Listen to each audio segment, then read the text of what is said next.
আলহামদুলিল্লাহ, কুমিল্লার চান্দিনা থানা, গ্রাম মেহার, পূর্বপাড়া, বদরপুর একাধারে প্রচুর বৃষ্টি হচ্ছে।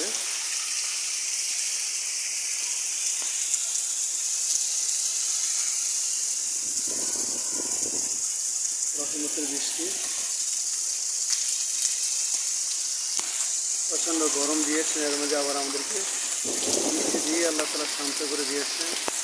আল্লাহ রহমত ছাড়া আমাদের কোনো বিকল্প রাস্তা নেই।